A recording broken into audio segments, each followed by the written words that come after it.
حضرت ابراہیم علیہ السلام جد الانبیاء کے لقب سے مالا مال ہوئے، شرف، عزتیں، مقامات رفیعہ، خلت الہیہ کا تاج آپ کا مقسوم ہوا۔ لیکن تاریخ دیکھیے کہ جس ماحول میں آنکھ کھولتے ہیں وہاں چاروں طرف کفر ہی کفر پھیلا ہوا دکھائی دیتا ہے۔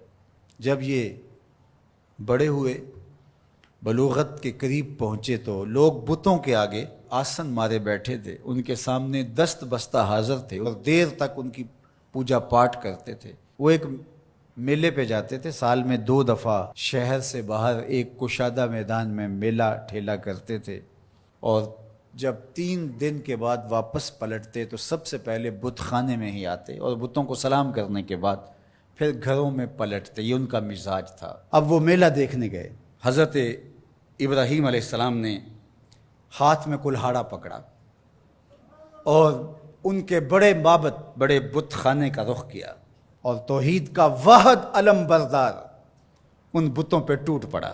فجعلہم جزازا، ٹکڑے ٹکڑے کر کے رکھ دیا، لیکن بڑے کو چھوڑ دیا اور کلہاڑا اس کے کندھے پہ رکھ دیا۔ 3 دن کے بعد جو واپس پلٹے تو سب سے پہلے وہ معبد میں جاتے تھے، جب جا کے دیکھا تو خداؤں کا تیا پانچا ہوا پڑا ہے، سر پہ ہاتھ رکھ لیا، رونے لگے، ہمارے ان خداؤں کے ساتھ یہ کس نے سلوک کیا، ہائے یہ خدا بھی مر گیا، یہ خدا بھی مر گیا، یہ بھی مر گیا، اور بے بسی کی تصویر بنے، چیخو پکار پڑ گئے، شاہی دربار تک چیخیں پہنچی، سارے آیان سلطنت کرسیاں بچھائے بیٹھ گئے، سوچ بچار کرنے لگے یہ کیا ہوا۔ من فعل ھذا بآلہتنا انہ لمن الظالمین، ہمارے خداؤں کے ساتھ یہ کس نے کیا؟ بڑا ظالم شخص ہے جس نے یہ کیا۔ بڑے قہر میں، جلال میں، نمرود بھی، چونکہ اسے لگتا تھا آج جو ہے وہ معبد کے جھوٹے خدا گرا دیے گئے ہیں، اور کل یہی کلہاڑا میرے سینے میں بھی اترنے والا ہے۔ اسے اپنی جھوٹی خدائی بھی ڈولتی نظر آ رہی تھی۔ وہ کہنے لگا کون ہے جس نے ہمارے ان معبودوں کے ساتھ کیا؟ قالوا سمعنا فتى يذكرهم يقال له ابراہیم، تو کچھ لوگوں نے کہا ایک نوجوان ہے اس بستی میں جس کا نام ابراہیم ہے۔ بتوں کے خلاف اگر کوئی بات کرتا ہے تو پورے ماحول میں وہی کرتا ہے، پورے شہر میں وہی بتوں کی برائی کرتا ہے، ورنہ تو سب بتوں کے ماننے والے ہیں، پجاری ہیں۔ کہا سب لوگوں کو جمع کرو، آیان سلطنت بھی، وزراء بھی، مشیر بھی، عوام الناس کا جمع غفیر، کہا بلا کے لاؤ انہیں، تاکہ لوگ اس بات کی گواہی دیں کہ واقعی یہ بتوں کے خلاف بات کرتا، اگر یہ بات ثابت ہو جائے تو پھر ہم کڑی سزا دیں گے، عبرت کا نشان بنائیں گے۔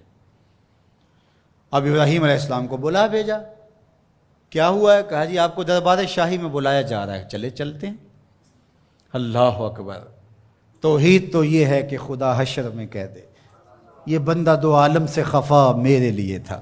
تو حضرت خلیل جب پہنچے تو انہوں نے جاتے ہی حملہ کیا، قالوا اانت فعلت ھذا بآلہتنا یا ابراہیم، ہمارے ان خداؤں کے ساتھ یہ سلوک ہے ابراہیم تم نے کیا ہے؟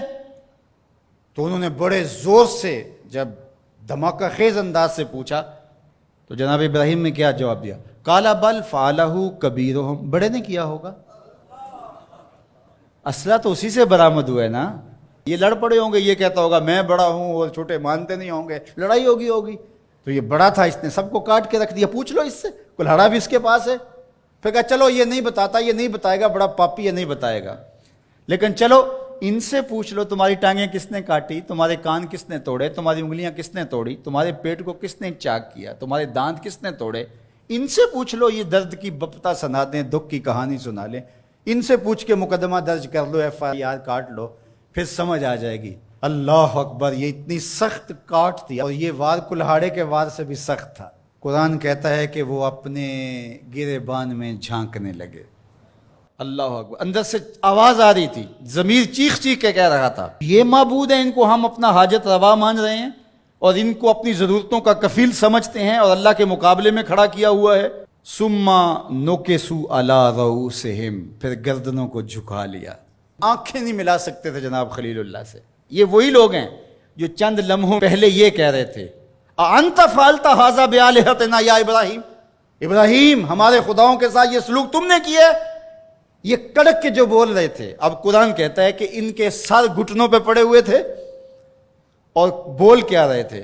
لقد علمت ما هؤلاء ينطقون، ابراہیم تو جانتا ہے نا یہ بیچارے بولتے نہیں ہیں۔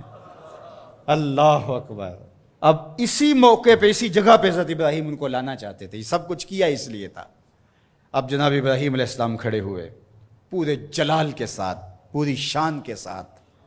اللہ کی تائید کا جھنڈا خلیل اللہ کے ہاتھ میں ہے، پیغمبرانہ شان ہے، لہجے کے اندر جو ہے بانک پن ہے۔ قال افتعبدون من دون اللہ ما لا ينفعکم شیئا ولا یضرکم اف لکم ولما تعبدون من دون اللہ افلا تعقلون۔ آپ نے فرمایا ان کو پوچھتے ہو اللہ کے سوا جو نہ تمہیں نفع دے سکتے ہیں نہ تمہیں نقصان دے سکتے ہیں۔ پھر اتنی زوردار ضرب کہ ان کے عقیدے پاش پاش ہو کے رہ گئے۔ اف لکم، توف ہے تمہارے اوپر، افسوس ہے تمہارے اوپر، وَلِمَا تَعْبُدُونَ مِن دُونِ اللَّهِ، اور ان پر بھی افسوس جن کو تم پوچھتے ہو، تمہارے میں عقل نہیں ہے؟ اللہ اکبر۔ اب کوئی دلیل آگے موجود نہیں تھی، اور جب دلیلیں ساکت ہو جائیں تو پھر لوگ جو ہیں وہ دوسرے انداز میں اتر آتے ہیں۔ اب انہوں نے کیا کہا؟ اگر کچھ کرنا چاہتے ہو تو ان کو جلاؤ، اس کے علاوہ کوئی راستہ نہیں ہے۔ اب ایک چخا تیار ہونے لگی۔ اچھا، ایک شخص کو منظر نامے سے ہٹانے کے لیے تلوار کا ایک وار کافی نہیں تھا، لیکن وہ نشانی عبرت بنانا چاہتے تھے۔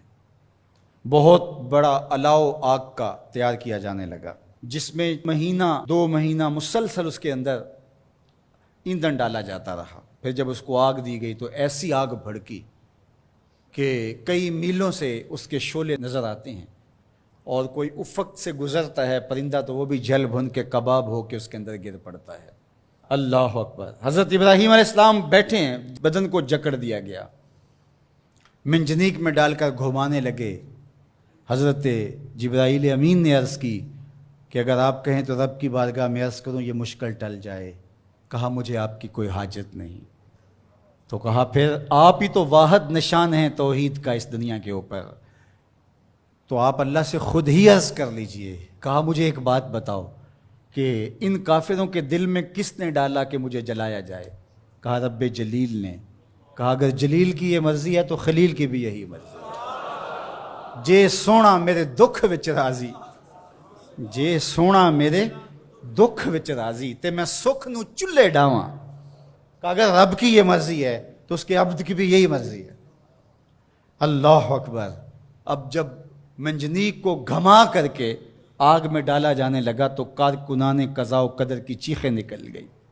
حوران بہشتی نیچے جھک جھک کے دیکھ رہی تھی، مالک قیامت آنے والی۔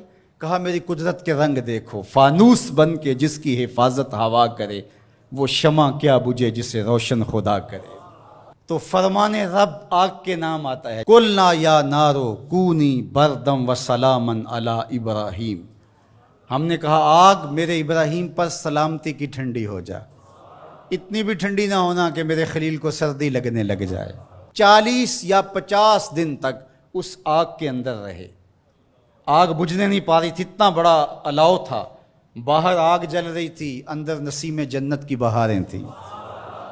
جب آگ بجھنے لگی اور جب اس کے شعلے اوپر سے نیچے کی طرف آنے لگے، آہستہ آہستہ آگ بجھی اور جلتے ہوئے دہکتے ہوئے انگارے ہر طرف نظر آ رہے تھے۔ آپ اپنی جگہ سے نکلے اور انگاروں سے باہر یوں چل کے آئے جس طرح کوئی نازنین پھولوں پہ چل کے آتا۔ اللہ اکبر۔ یہ رب کی قدرت کے رنگ ہیں، وہ اپنے بندوں کی اس طرح حفاظت کرتا ہے۔ یہ کتنا بڑا امتحان تھا، ہنس کے دیا، لیکن پھر ایک ایسا امتحان بھی آیا، اگر کو ہمالیہ پہ ڈالا جائے تو اس کا پتا بھی پانی ہو جائے۔ لیکن حضرت خلیل نے اس امتحان میں کیسی سرخروئی حاصل کی، انشاءاللہ اگلے جمعے اس عنوان سے بات ہوگی۔ وآخر دعوانا